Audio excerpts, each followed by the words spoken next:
Okay, there's one of my topic that was in Hong Kong University as well.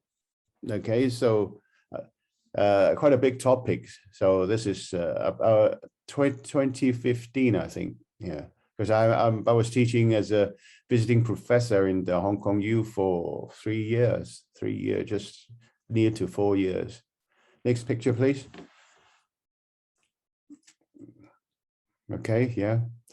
So these are, most of them, they are Western doctors, Chinese doctors, psychiatrists, psychologists, and other therapists, all right? So they're all interested in how the body can heal ourselves, the self-healing without using any medications. So this is the topic.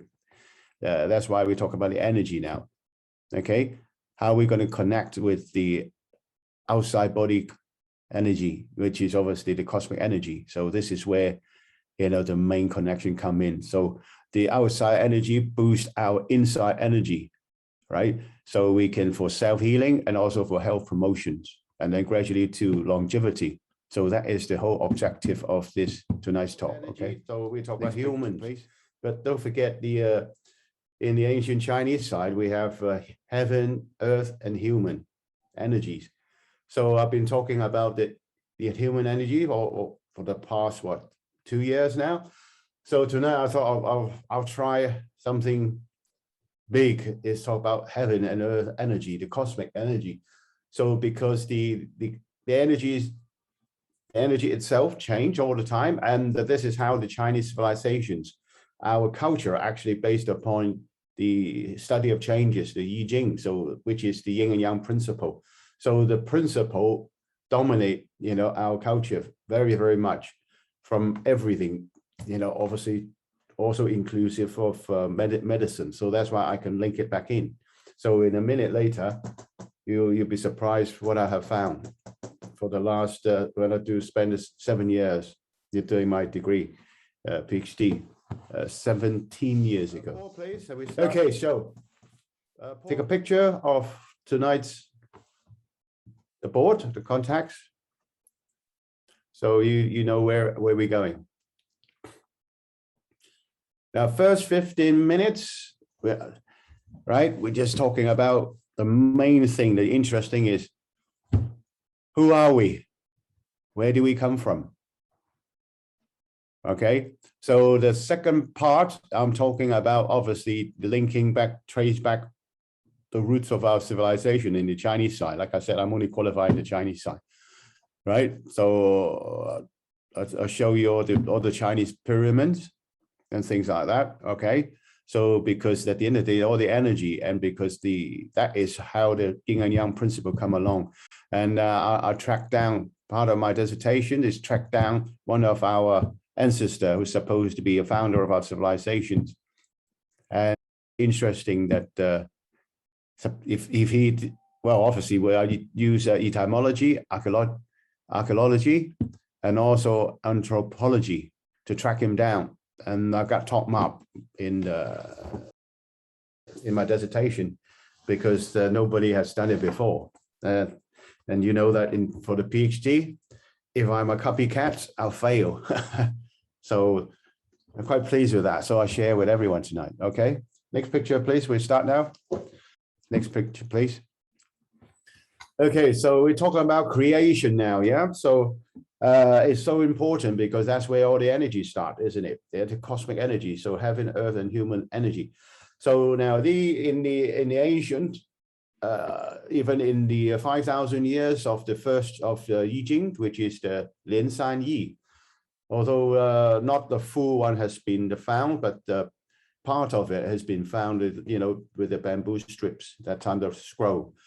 And the ancient Chinese, because it's nothing there. That's why it's nothing. How do you talk about nothing to something? Nothing exists.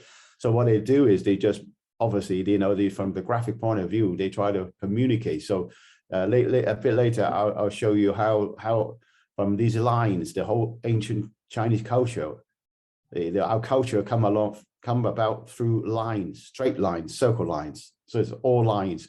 And then that I pin it down to binary code, 0 and 1. And then if you can see later on, I have the code, you know, translated 0 1 0 0 0 1 1 0 1 1 and then 0 0 0 1 1 1. So all the way. So we'll come to that in a minute. Next picture, please. Next picture, please. So this is the 0, and then when we have we all know that the black hole, and then we have the Big Bang. So from nothing to something, and we all know that the light comes up first, and the light come up as a horizontal line, and then, you know, the Big Bang theory comes in, and the ancient Chinese were using one horizontal line. So this line and this line actually provide us with the Chinese civilization, one single line, and the 0 0 and 1. Okay, so next picture, please. Something like that. Now this is its drawing is designed by myself, but drawn by another student called Pt.1. Very good designer. So he's done a good drawing. So I use this as our icon, as the Big Bang, right? Just before the Big Bang is the line coming out. So now we're talking about the cosmic, because heaven, earth, and human energy. So I'll quickly go through it, yeah, because the topic's very big. So now we know all these are guests. And there's no solid there, just gas and dust. So in ancient Chinese call it Taiji. So Taiji actually is gas, it's chaos, from nothing to something just after the Big Bang. So today, the Taiji symbol, the two fishes, are actually wrong.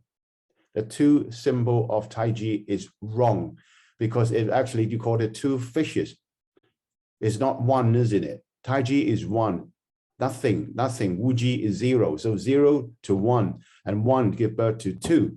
So that's where the two matter come through, the two fishes. So for quite a while, even in China, that's why I just say we have a lot of problem in China. There's a lot of things being misinterpreted.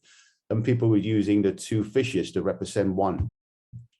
No, 0 and 1, the mother and father, okay, gave birth to 2. So how can you say the 2 equal to 1? So we got a big problem there. So that's why we talk about it in another session, please. So as you know, that at that time, nothing was formed, okay? And then just dust and hydrogens, heliums and things, okay? Next one. So after 300,000 years, the cosmology is now calculated with the light spectrum. They can calculate after 300,000 years, there was a big freeze. And that's the time that when the thing starts to consolidate from the big fireball to the big cold, big chill, and then the cosmic gravity start attracting all the particles together and form matters and antimatters, which is obviously, now we know, the two fishes now. So that means it's the planets and stars, and the dark matter is the black background we know. These are all the dark matters. And then the Chinese was using, you know, Wuji and Taiji, yin and yang, to represent it. Okay. Well, as far as our culture stretch backward, you know, and then heaven and earth, and bring it into humans. So we are talking about tonight the code of 64 quad encryptions, and it already found out that 64 qua. It was CCA, CCA, CCU, CCG, CAC, CAA, CAU, CAG, and then CUC, CUA. So in a minute, we're going to talk about it. And the scientists now actually confirm this, the Bakwa, the 64 qua, actually part of the DNA chain. So where did we find it? That is the big question. And I spent 7 years to try to lock it down. Okay, so I'm sharing with you tonight. Next one, please. So we know after the Big Bang, the things formed. So the Chinese character just said, you know, because that tiny little dots, like a dust, stardust, that's supposed to be the Earth. So what I was using in my dissertation was obviously hypothesizing we're not the only life form, because we're talking about energy now. The life form is energy. We're not the only life form in this vast universe. So that's why we better put our foot down. So all this spiritualism flying around in the galaxy and thing, right, to try to get into the study of energy is well gone now. That's in the past. They're all in the past. Bring ourselves back up, you know, to today's using modern science and cosmology to study more. Okay, so now as part of my book, when I was doing the English book, which is supposed to come up 2 years ago, but the pandemic stopping it. So that was when I designed this, and there was a black hole, and the black hole come out. So there's a heaven, and they give up all the earth and the fireball. Next picture, please. You can see the heaven and earth. So the earth and then the little embryo, the life form come in. So heaven, earth, and human energy. So that's the ancient Chinese symbols of the three treasures of the universe, right? That is the big cosmic energy out there. And we are little universe, smaller energy. We are stardust. We actually came from the universe. So that's why tonight we're looking out all the way out to the universe. Who are we? Where do we come from? And this question been puzzled, you know, humankind for God knows, as long as we, I suppose, as long as we being the, you know, evolution, you know, from the evolution side. Okay, right, market, please. Yeah. So we start the next one.